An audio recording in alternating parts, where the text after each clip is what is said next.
Shalom Bapak Ibu Saudara yang kasih oleh Tuhan. Ya, saya percaya tentunya setiap kita ada di dalam pemeliharaan dan penjagaan Allah yang sempurna.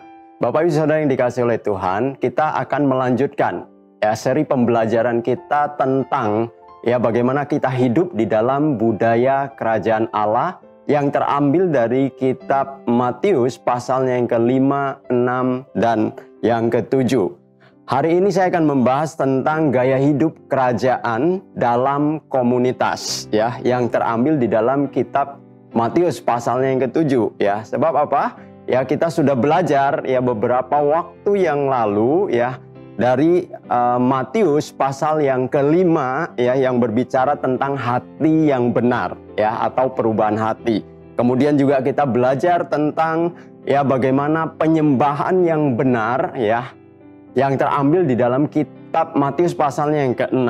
Nah, hari ini kita akan melihat di dalam kitab Matius pasalnya yang ke-7. Dalam kitab Matius pasal yang ke-7 ada dua pokok bahasan yang bisa kita pelajari dan kita lihat, yaitu tentang komunitas yang benar dan tentang pondasi hidup yang benar. Tapi hari ini saya akan membahas satu saja, yaitu mengenai komunitas yang benar. Nah, Bapak Ibu yang dikasih oleh Tuhan, tentunya kita bersyukur karena di jemaat lokal tempat ini kita diajarkan untuk bagaimana kita tertanam di dalam setiap komunitas-komunitas sel yang ada. Nah, tetapi di dalam kita hidup di dalam komunitas-komunitas sel yang ada hal-hal yang kita harus waspadai, karena itu bisa menjadi penghancur daripada komunitas itu sendiri. Tapi ada hal-hal yang harus kita lakukan supaya itu bisa membangun komunitas di mana kita berada. Nah, hari ini kita akan mulai dengan dua sikap atau dua perilaku yang dapat menghancurkan komunitas di mana kita berada. Nah, kita mulai dari kitab Matius pasal yang ke-7 ayat 1 dan yang kedua. Kitab Matius pasal yang ke-7 ayat 1 dan kedua. Firman Allah berkata, "Jangan kamu menghakimi supaya kamu tidak dihakimi. Karena dengan penghakiman yang kamu pakai untuk menghakimi, kamu akan dihakimi.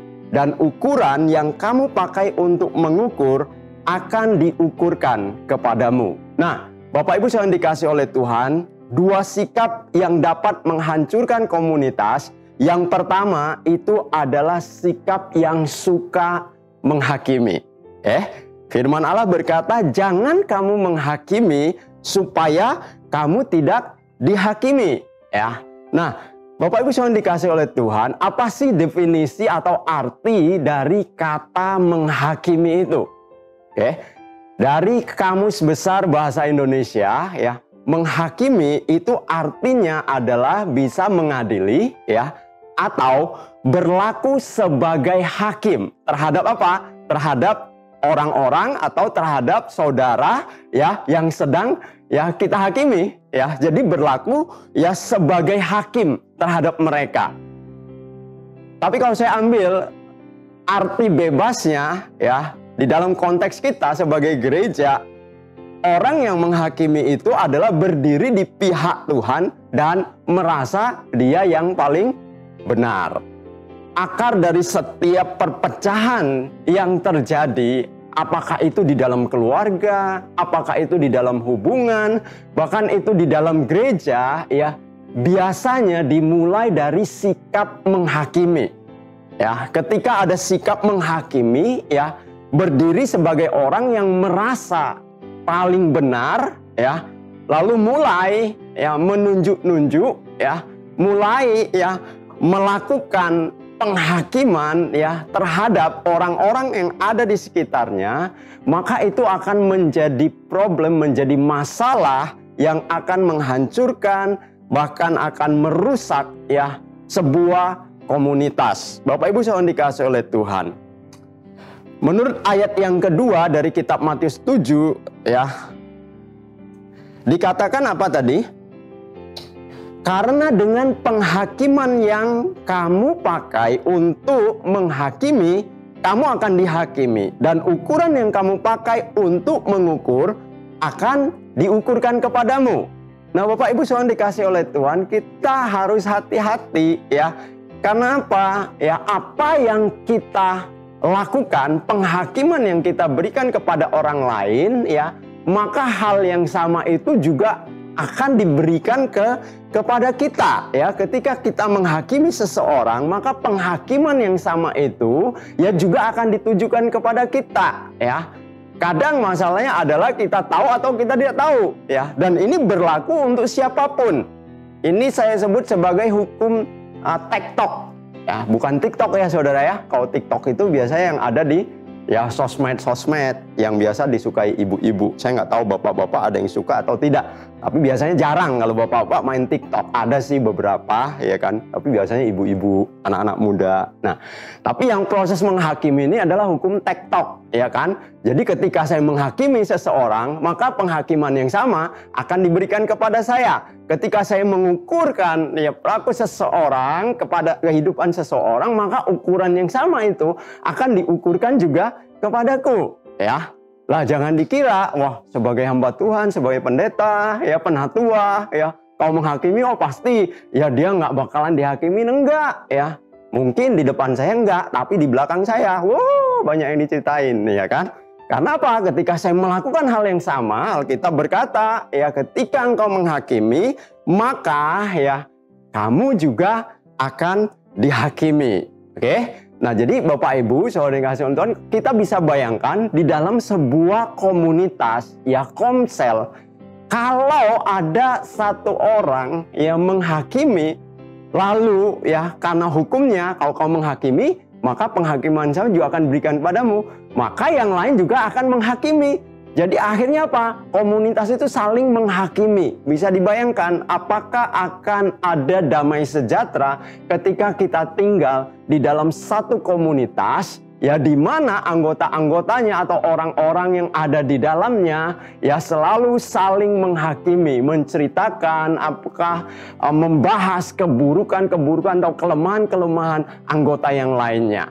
Ya, akhirnya itu tidak akan menjadi komunitas yang membangun atau menjadi komunitas yang benar-benar bisa saling menguatkan, tapi komunitas yang saling menghancurkan, komunitas penghakiman jadinya. Nah, Matius pasal yang ke-7 ayat yang ketiga berkata, "Mengapa engkau melihat selumbar di mata saudaramu, sedangkan balok di dalam matamu tidak engkau ketahui? Bagaimanakah engkau dapat berkata kepada saudaramu, biarlah aku mengeluarkan selumbar itu di matamu, padahal ada balok di dalam matamu? Hai orang munafik, keluarkanlah dahulu balok dari matamu, maka engkau akan melihat dengan jelas untuk mengeluarkan selumbar itu dari mata saudaramu." Bapak Ibu saudara dikasih oleh Tuhan, ada yang tahu selumbar itu apa? Kalau balok tentunya setiap kita tahu ya. Ya balok biasanya untuk tiang-tiang rumah ya kan, untuk kusen apa itu pakainya balok. Tapi selumbar mungkin banyak yang nggak tahu. Ya selumbar kalau Bapak Ibu pernah lihat orang menggergaji kayu. Nah, serbuk dari gergaji itu, serbuk kayunya hasil dari penggergajian itu, itulah yang dikatakan selumbar. Lebih besar mana? Balok sama selumbar? Ya pasti lebih besar balok lah. Selumbar itu cuman seujung kuku ya. Kalau balok, wah dengan jelas bisa dilihat. Ini balok ini di belakangnya saya itu ya, kusen. Nah, firman Allah berkata ya kan, bagaimana kita bisa mengeluarkan selumbar di mata saudaramu sementara ada balok di depan matamu? Nah, seringkali kan kita selalu mengkaitkan yang namanya balok itu adalah kesalahan kita, ya toh? Oh, kamu menghakimi orang, jangan-jangan ya kesalahanmu lebih besar dari orang tersebut. Bapak Ibu yang dikasih oleh Tuhan, tidak selalu berbicara tentang dosa yang lebih besar ya dari orang di mana kita lawan bicara kita atau orang lain ya. Tetapi ya balok di sini itu berbicara sikap menghakimi ya. Kalau saya ingin menolong seseorang ya, Nah, Pak Ferdinand yang sedang syuting saya, kalau saya ingin menolong Pak Ferdinand dengan satu situasi tertentu yang saya tahu mungkin itu adalah kelemahan dia atau sesuatu ya yang menjadi kesalahan atau dosa dia. Tetapi kalau saya datang dengan sikap hati merasa paling benar, merasa lebih benar dari dia, ya inilah penghakiman itu muncul. Oke? Akhirnya apa? Saya sudah menggunakan balok di depan mataku. Ya, dan itu tidak akan pernah bisa efektif atau berhasil menolong situasinya Pak Ferdinand, ya. Karena apa? Ketika kita datang dengan sikap menghakimi, maka kita tidak akan menolong orang tersebut. Justru kita akan semakin menjatuhkan dia, ya. Ada balok, ya kan, mau ngeluarin selumbar tidak mungkin, harus singkirkan dulu balok itu. Ya, balok itu sikap menghakimi, singkirkan dulu sikap menghakimi, sikap yang merasa lebih benar. Ya, sikap yang ingin menggantikan posisi Allah atas hidup orang itu. Ya, singkirkan itu. Kalau tidak, kita tidak bisa menolong dia, ya. Yang ada kalau kitab Lukas mengingatkan kembali, ya, Lukas 6 ayat 39 itu ibarat seperti orang buta menuntun orang buta. Ya. Orang lagi kelilipan balok terus mau nolong orang yang kelilipan selumbar. Ya, istilah buta nolong orang buta, ya nggak bisa, dua-duanya masuk ke dalam lubang. Oke. Nah, di dekat kita ini ada panti tunanetra, ya. Kalau siang, ya kan, kita sering melihat, ya, ini bukan sulap, bukan sihir, ya. Memang ada orang buta menuntun orang buta. Ya, syukurnya mereka tidak di jalan-jalan yang banyak lubangnya atau berlubang-lubang. Ya, jadi mereka bisa sampai ke tujuannya walaupun dengan susah payah. Ya, tapi firman Allah berkata, kalau kamu sudah memiliki sikap menghakimi, merasa lebih benar, merasa paling benar, kamu tidak akan pernah bisa menolong orang yang sedang ada di dalam kesusahan atau sedang ada di dalam kesalahan. Ya, nggak bisa. Malah justru engkau akan membawa dia semakin dalam jatuh ke dalam dosanya. Bahkan ya engkau sendiri juga jatuh ke dalam dosa. Dosa apa? Dosa menghakimi. Nah, jadi pertanyaannya, lalu bagaimana kalau ada rekan-rekan kita yang kita tahu dia bersalah, dia berbuat dosa, ya? Apakah kita harus diam saja? Ya, saya percaya juga tidak seperti itu, ya. Yang tentang adalah sikap menghakimi, merasa dia yang lebih benar, merasa dia yang paling benar. Nah, itu yang nggak betul, ya. Yohanes 7 ayat 24, ya. Tuhan Yesus mengingatkan kita, dikatakan janganlah menghakimi menurut apa yang nampak. Tetapi hakimilah dengan adil. Ya. Artinya apa? Ya. Artinya adalah ya, jangan kita merasa diri kita paling benar ketika seseorang melakukan dosa yang kita mungkin tidak lakukan, lalu kita merasa hidup kita lebih layak, lebih benar, lebih baik dari dia, seolah-olah kita punya hak ya untuk kita memutuskan, menjatuhkan sesuatu atas hidup orang tersebut. Nah, itu yang harus disingkirkan. Ya, makanya di Indonesia ya ada istilah yang lebih baik, ya, yaitu dikatakan apa? Mengkoreksi. Mengkoreksi. Tapi kita juga harus mengerti siapa sih, ya, atau syarat apa sih yang harus dipenuhi ketika kita melakukan koreksi terhadap seseorang, ya. Galatia 6 ayat 1 mengajarkan kepada kita, ya, Paulus menulis dengan jelas kepada jemaat Galatia. Galatia 6 ayat 1. Saya bacakan kepada Bapak Ibu Saudara semua, dikatakan, saudara-saudara, kalaupun seorang kedapatan melakukan pelanggaran, ya, maka kamu yang rohani haruslah memimpin orang itu ke jalan yang benar dalam roh lemah lembut, sambil apa? Menjaga dirimu sendiri supaya kamu juga jangan kena pencobaan. Nah, jadi ada beberapa syarat yang harus terpenuhi ketika kita melakukan koreksi kepada seseorang. Dikatakan apa? Yang pertama, ya. Saudara-saudara, kalaupun seorang kedapatan melakukan suatu pelanggaran, ya. Jadi yang pertama itu harus memastikan ada kesalahan. Kedapatan melakukan suatu pelanggaran. Bukan hoax, bukan cuman sekedar berita-berita yang disebarluaskan tanpa kita mengecek kebenaran dari apa yang kita terima. Ya, jadi harus pastikan bahwa apa yang kita terima itu adalah sebuah kebenaran, ya, yang menyatakan bahwa orang itu ada atau berbuat sebuah kesalahan, bukan hoax ya. Jangan nanti ini ada WA, tiba-tiba di WA, wah Pak Doni itu ya korupsi, jedek, ya kan. Kata siapa? Kata si B, ya kan. Oh langsung disebar, oh Pak Doni korupsi. Padahal tidak pernah dicek kebenarannya.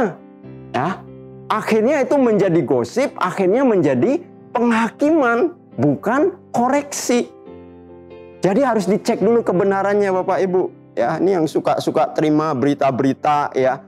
Hati-hati di dalam meneruskan berita sebelum kalian mengecek kebenaran berita tersebut. Yang namanya mengecek kebenaran berita itu harus utuh seluruh beritanya. Jangan cuman sepenggal-sepenggal lalu disebarluaskan. Akhirnya menimbulkan masalah. Nah terus yang kedua dikatakan, maka kamu yang rohani, harus rohani, ya. Rohani artinya, harus orang yang kudus, bukan, ya.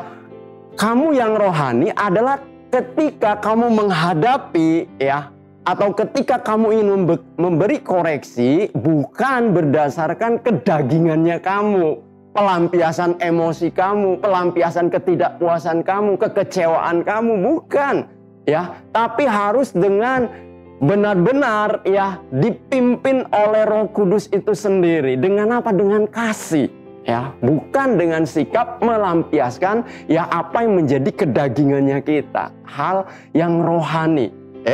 Nah kemudian yang ketiga apa? Harus memimpin orang itu ke jalan yang benar, ya. Harus memimpin ke jalan yang benar, bukan menjatuhkan, ya. Ya, ketika kita koreksi, ya, apakah kita sedang menolong orang tersebut untuk mereka hidup benar, atau malah justru kita sedang menjatuhkan mereka. Dan syarat yang keempat adalah roh yang lemah lembut, ya. Dikatakan dalam roh lemah lembut sambil menjaga dirimu sendiri supaya kamu juga jangan kena pencobaan, ya. Roh lemah lembut itu sadar bahwa kita, ya, tidak lebih baik dari orang yang sedang jatuh dalam dosa itu.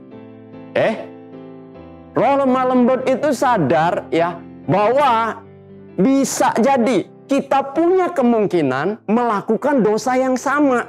Jadi kita harus memposisikan diri kita juga, ya, sama dengan situasi orang tersebut. Supaya kita bisa merasakan apa yang sedang dia rasakan. Nah jadi 4 syarat itu harus ada ketika kita mengkoreksi seseorang, ya. Memastikan bahwa kesalahannya itu benar-benar ada, ya. Kemudian harus dengan sikap yang rohani, ya, bukan berdasarkan kedagingan. Ya harus memimpin orang ke dalam kebenaran, bukan justru menjatuhkan mereka. Dan harus dengan roh yang lemah lembut, ya.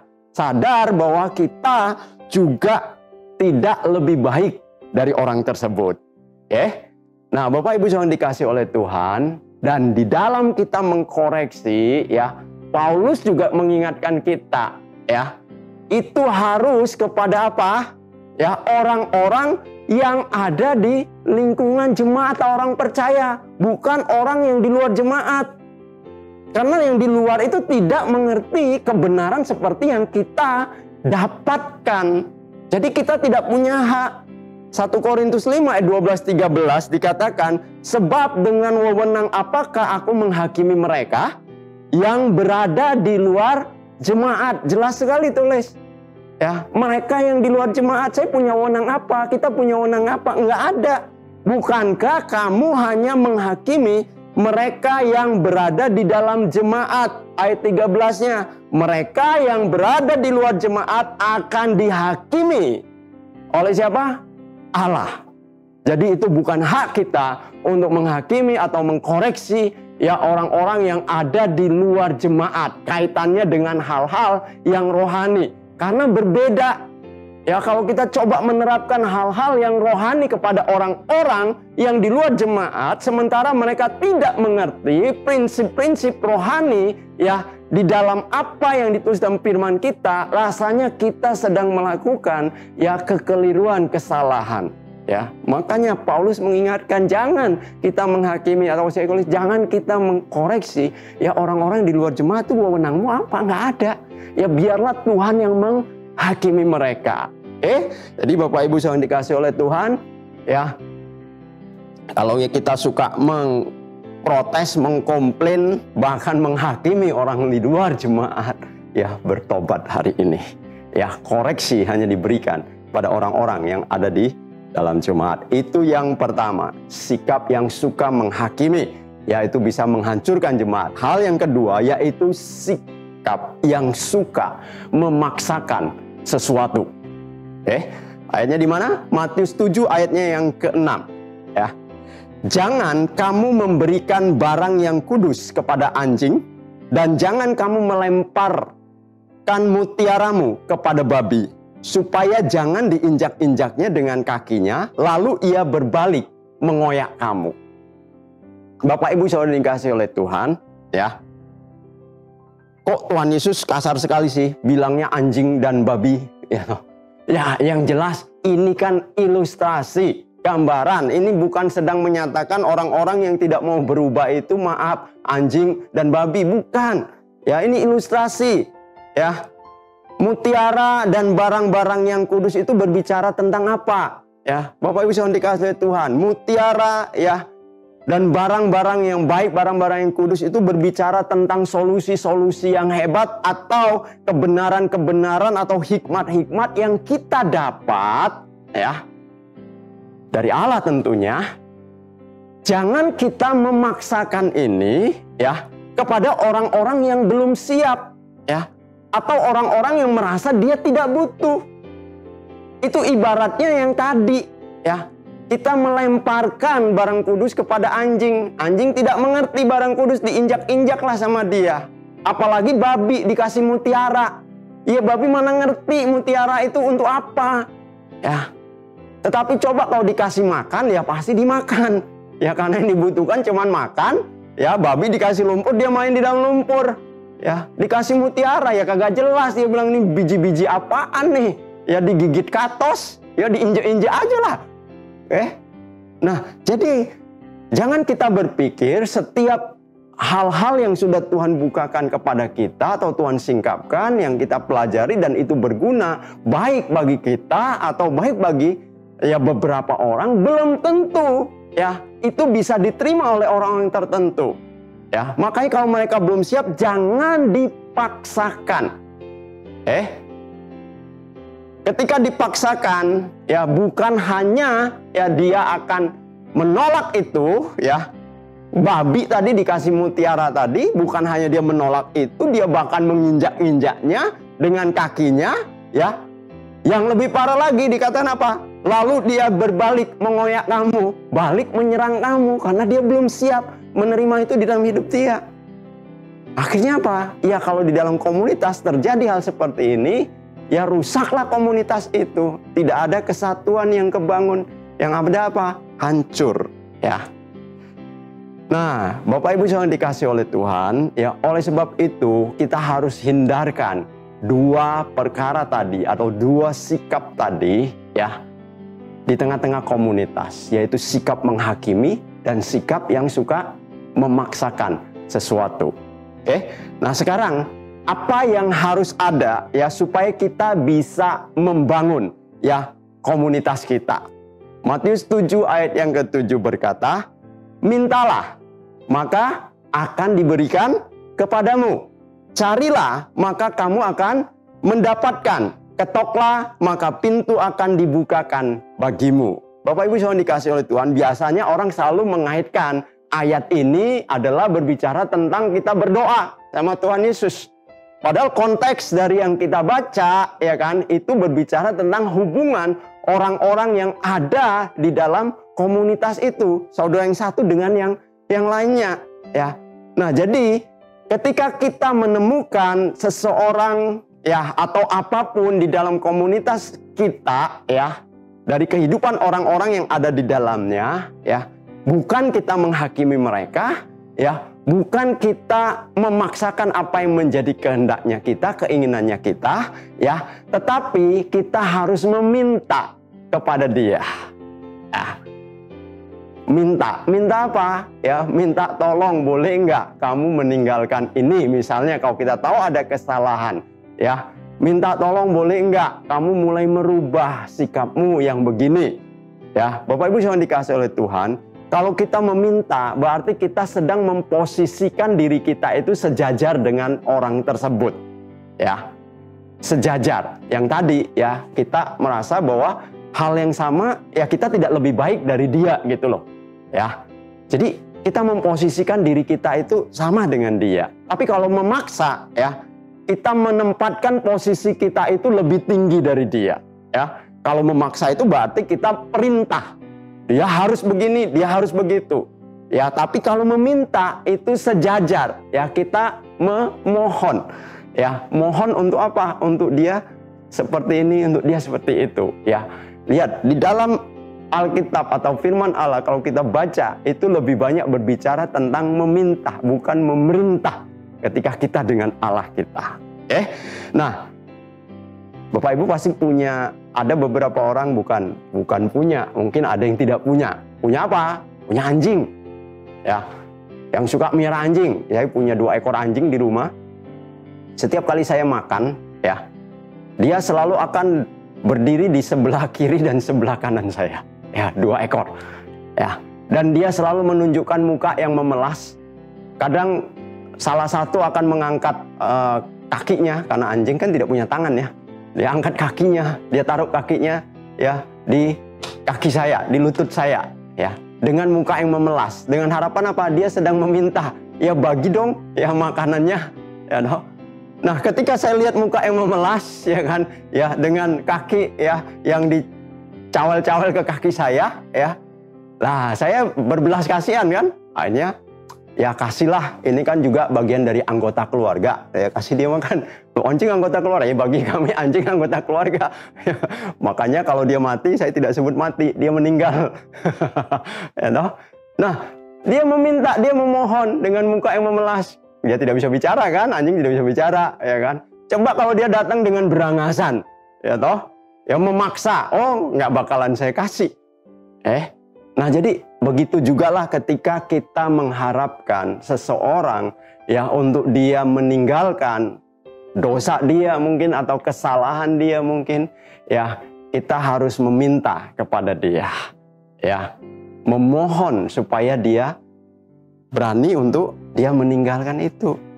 Ya, minta dia juga nggak berubah, carilah, ya kan? Tuhan katakan, mintalah maka kamu akan diberikan kepadamu. Kemudian apa? Carilah, ya, maka kamu akan mendapatkan. Cari solusi yang lainnya lagi, ya, cari celahnya lagi, ya. Kalau cari juga yang nggak bisa, ketoklah. Apanya yang diketok? Jangan orangnya yang diketok, ya. Waduh, ini suami nggak berubah-ubah, gua sikat juga lama-lama, ya kan. Diketok suami, ya, tambah nggak berubah. Tapi ketoklah artinya minta belas kasihan Allah.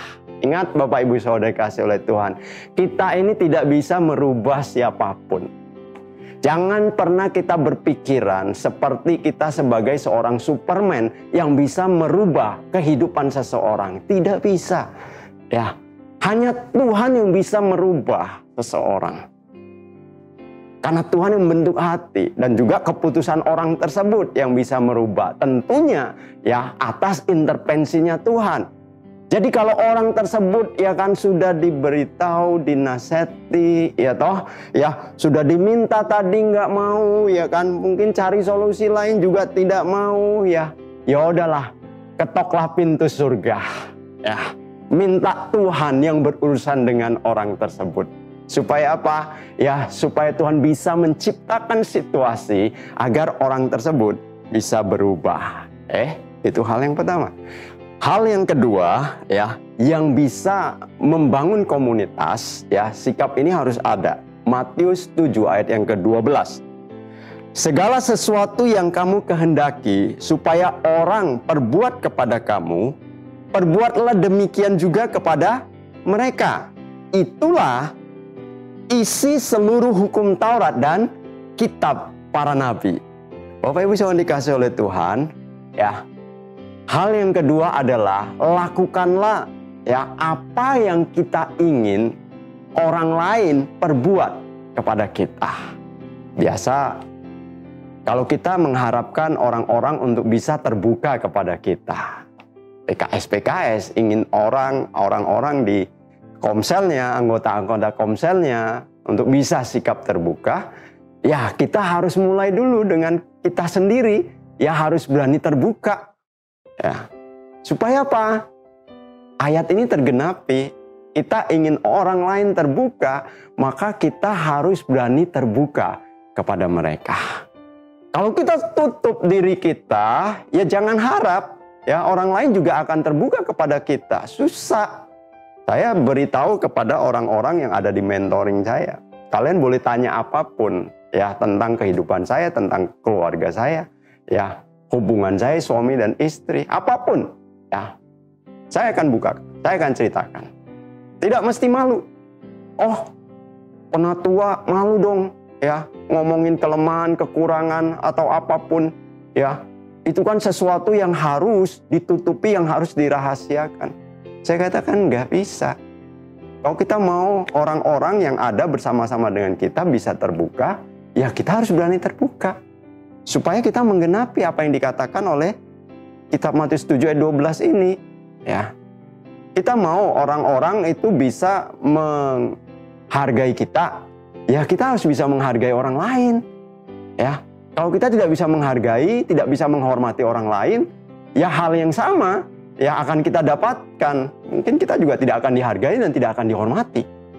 Jadi apapun yang kita ingin orang lain lakukan atau perbuat kepada kita, lakukanlah itu terlebih dahulu kepada mereka. Ya, jangan justru kebalikannya.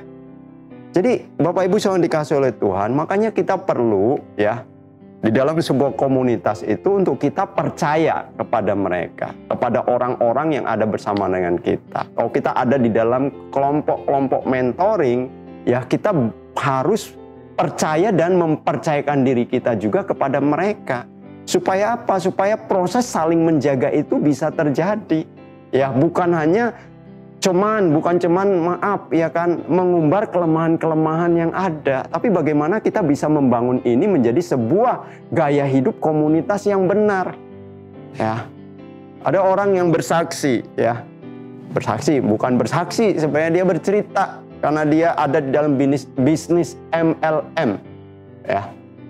Nggak tahu MLM apa, ya terserahlah mau MLM apa. Ya kan, kalau nanti saya sebut perusahaannya kiranya saya lagi promosi, padahal saya tidak punya hubungan apa-apa dengan perusahaan itu. Ya, pada umumnya orang-orang yang ada di perusahaan-perusahaan MLM, ya, mereka selalu ditanamkan apa? Tidak boleh menceritakan kelemahan, ya, anggota timnya dia, bahkan kelemahan kelompok lainnya. Yang mereka harus blow up, yang mereka harus selalu kedepankan, kemukakan adalah hal-hal yang positif ya di dalam kehidupan orang-orang yang ada di timnya ya dan di kelompok yang lain. Masa ya kita sebagai komunitas kerajaan ya kalah dengan MLM? Ya jangan heran orang-orang lebih tertarik hadir di dalam pertemuan MLM daripada pertemuan komunitas sel. Ya. Karena mungkin dia di komsel mendapatkan penuh dengan penghakiman dan pemaksaan di dalamnya. Sementara di MLM ya penuh dengan artinya encourage ya kan, hal-hal yang membangun semangat ya kan, membangun percaya diri mereka. Nah jadi kita harus ubah ya, apa yang bisa menghancurkan komunitas harus kita singkirkan, dan apa yang bisa membangun komunitas itu yang harus selalu kita tumbuhkan tengah-tengah komunitas kita. Ya, saya percaya ada banyak proses yang mungkin hari-hari ini kita sedang belajar ketika kita ada dalam komunitas sel, ketika kita ada dalam kelompok mentoring, ya ketika kita ada di dalam sebuah jemaat lokal, di dalam pergaulan, ya kan, di dalam lingkungan tetangga kita. Tetapi satu hal yang kita harus ya yakini pasti ya, bahwa dimanapun kita berada, ini adalah budaya kerajaan surga. Yang harus kita bangun adalah budaya kerajaan surga. Kebiasaan gaya hidup kerajaan surga. Apa yang berlawanan dengan budaya kerajaan surga, itu harus kita singkirkan. Sikap menghakimi, sikap yang suka memaksakan sesuatu kepada orang lain, itu harus kita singkirkan. Ya, yang kita harus bangun terus adalah bagaimana kita memiliki sikap hati, ya, yang menempatkan diri kita sejajar sama dengan orang lain, ya, meminta kepada Dia, ya. Kemudian yang kedua adalah lakukan apa yang kita ingin orang lain, ya, perbuat kepada kita. Kita lakukan terlebih dahulu. Saya percaya Bapak Ibu Saudara dikasih oleh Tuhan, ketika kita membangun ini dengan cara yang benar, maka yang namanya menghadirkan kerajaan Allah bukan menjadi sebuah slogan, tetapi akan menjadi sebuah gaya hidup yang bisa dirasakan dan memberi dampak bagi banyak orang. Terima kasih, Tuhan Yesus memberkati kita semua.